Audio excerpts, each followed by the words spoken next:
Bom, então o que você precisa lembrar? Lembra que a filosofia nasce no período em que as pessoas acreditavam demais na mitologia como forma de explicar o mundo. A filosofia ela vai se opor ao mito, porque a filosofia ela vai trazer o pensamento crítico, enquanto a mitologia está ali no mundo do senso comum. O que é o senso comum? O senso comum é o que a maioria das pessoas acreditam, mesmo sem ter motivo para acreditar. Eu acredito porque a maioria acredita. Eu acredito porque alguém importante falou. Então, mito de um lado, filosofia do outro, pensamento crítico junto com a filosofia, o senso comum junto com o mito. Os primeiros filósofos eram conhecidos como filósofos da natureza, porque eles buscavam na natureza, olhando, observando a natureza, resposta para suas questões. Tales de Mileto ele passava tanto tempo olhando para o céu para tentar entender o que era o céu, que um dia ele caiu num buraco, se arrebentou todo, né? Começa a sair o preconceito com a filosofia, a ideia de que filósofo vive nas nuvens. Bom, chegamos agora num personagem central, importância ali na Grécia Antiga, que vai definir muito bem pra gente o papel do filósofo, o papel de questionador. Filósofo é aquele que questiona, não aceita respostas prontas, mas questiona, vai atrás das perguntas certas a serem feitas. Sócrates ele é um cara totalmente exótico para sua época, para a filosofia, diferente de qualquer filósofo, nunca escreveu nada, não criou nenhuma tese, diferente de qualquer outro filósofo que veremos.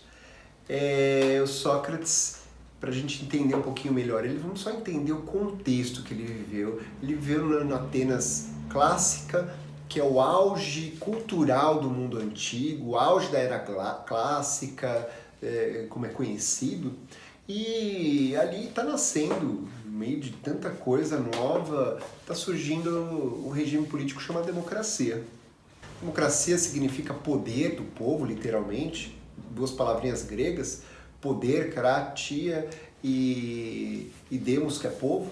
Então, democracia pressupõe que o povo participa do poder. A democracia nossa é uma democracia representativa, as pessoas escolhem, nos períodos de eleições, representantes, elas votam em representantes. A democracia grega é uma democracia direta. As pessoas diretamente, quem é cidadão, vai à assembleia e vota ali, propõe leis. Então traz a ideia de cidadania muito bem formulada, que é perdida muito hoje. A ideia de cidadão é aquele que participa da cidade. Não era qualquer um que podia ser cidadão. Menores, alguns livros falam 18, outros falam 30 anos, não eram cidadãos, mulheres não eram cidadãs, estrangeiros e filhos, escravos e filhos. Os que sobravam, eles valorizavam muito esse direito de participar da cidade, na democracia. No meio disso tudo, uma coisa que vai ser muito importante, falar bem.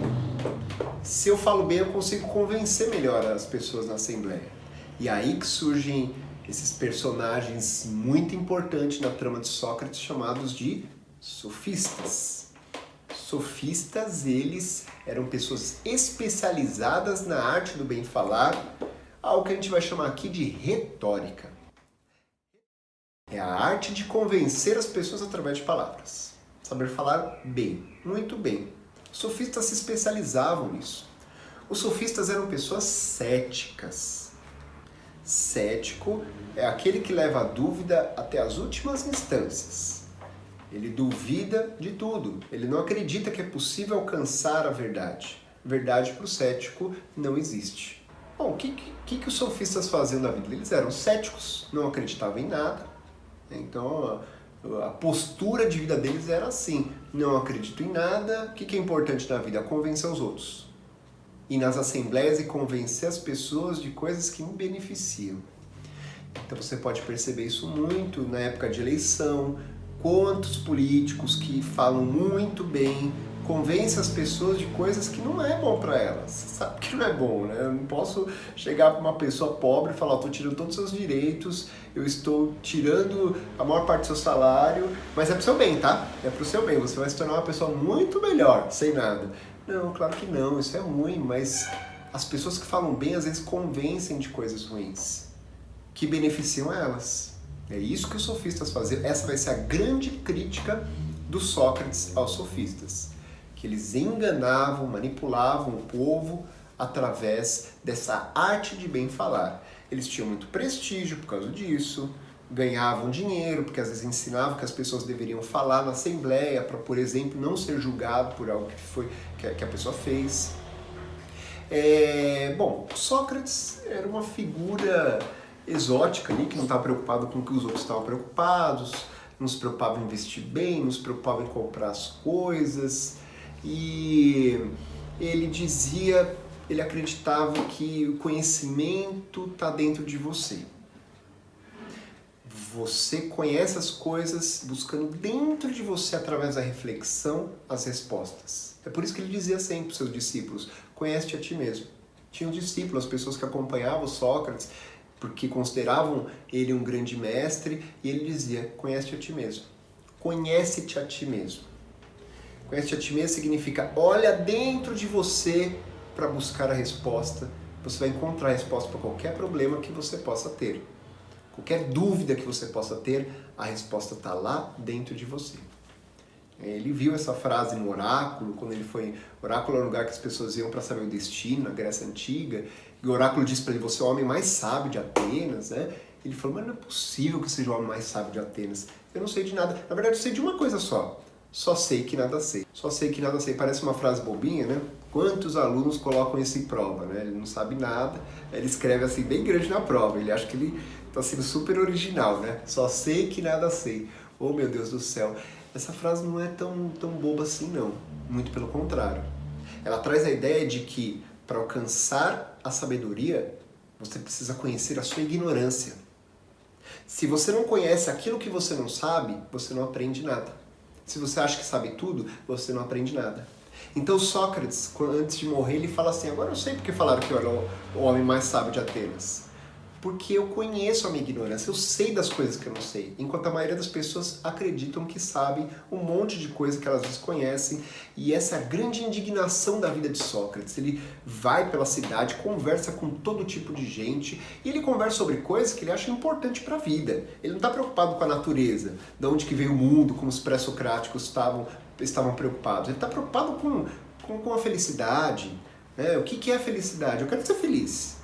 Mas por que as pessoas querem ser felizes se elas não sabem o que é a felicidade, se elas não buscam responder isso? Elas percebem, as pessoas vivem uma vida sem pensar. E o Sócrates dizia, uma vida não refletida não vale a pena ser vivida. Não vale a pena. O que vale a pena uma pessoa que é general de Atenas e você vai conversar com ela, não sabe o que é coragem. E é a pessoa mais corajosa, ela se acha mais corajosa, mas não sabe o que é coragem.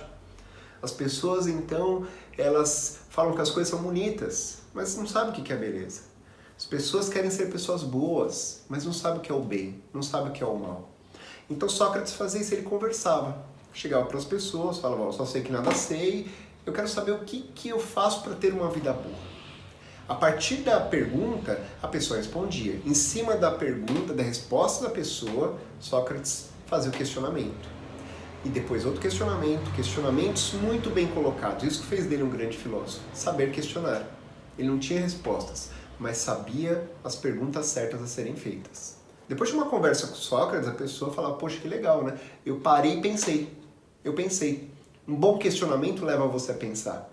Então as pessoas passavam a pensar. Sócrates passou a ser apreciado por muitos e outros viraram inimigos de Sócrates. Imagina Sócrates conversando com um sofista. Aquilo virava um espetáculo público. As pessoas se reuniam para ver, era o MMA da época. Era Sócrates contra os sofistas. E os sofistas ali usando a retórica. O problema de uma pessoa que usa retórica para o Sócrates, Platão depois também vai ser muito mal visto, vai ser como uma arte de enganar. Aristóteles fala que não, a retórica, às vezes eu preciso falar bem, eu preciso, por exemplo, imagina hoje, você vai num congresso defender um trabalho, eu preciso saber falar bem, né? Mas o Sócrates, ele está ali vendo sofistas que realmente usam esse falar bem para enganar as pessoas, para manipular as pessoas. Uma pessoa que fala muito bem, que tem uma boa retórica, ela engana a pessoa simples. Uma pessoa questionadora como Sócrates não dá certo. Então, no final de um diálogo de Sócrates com os sofistas, o povo ficava admirado. Falou, peraí, aquele cara que falou que só sei que nada sei, ele parece saber muito mais do que aquele homem que se diz o grande sábio. Porque assim eram conhecidos os sofistas, como grandes sábios. Agora, o que acontece? Você que é um ótimo aluno de história? O que acontece quando você enfrenta, mostra a verdadeira face das pessoas mais poderosas de uma sociedade? Elas te perseguem e perseguiram Sócrates violentamente. Chegaram na Assembleia, convenceram a Assembleia, sofistas convenceram a Assembleia de que Sócrates era um mau elemento, que estava doutrinando os jovens. Olha que absurdo, como dói isso. Sócrates morreu como um doutrinador. É o contrário. É o contrário. Essa é a primeira coisa que você precisa perceber na filosofia. A filosofia faz as pessoas pensarem. A pessoa que está pensando, ela não está sendo manipulada, não está sendo doutrinada. Muito pelo contrário. Só que a questão é, muitos jovens ali que tinham muita confiança nos sofistas passam a não ter mais. Muitos da sociedade não tem mais tanta confiança. Muitos começam a enxergar o quanto que eles são picaretas. Então eles vão lá, convencem as pessoas da Assembleia, olha, Sócrates é um mau elemento. E eles conseguem convencer Sócrates a ser condenado à morte. Sócrates é condenado à morte, primeiro por uma acusação completamente descabida de que ele estava trazendo novos deuses para a cidade, e outra que era mais forte, que ele está manipulando os jovens, né? Ele está ensinando os jovens a pensar. Olha que coisa perigosa, ensinar as pessoas a pensarem por conta própria. Isso é muito perigoso. Sócrates, então, ele é condenado, ele tem que tomar cicuta, que é um líquido que traz venenoso, traz paralisia seguida de morte, e assim vai embora esse personagem muito importante, morto como filósofo por causa da filosofia.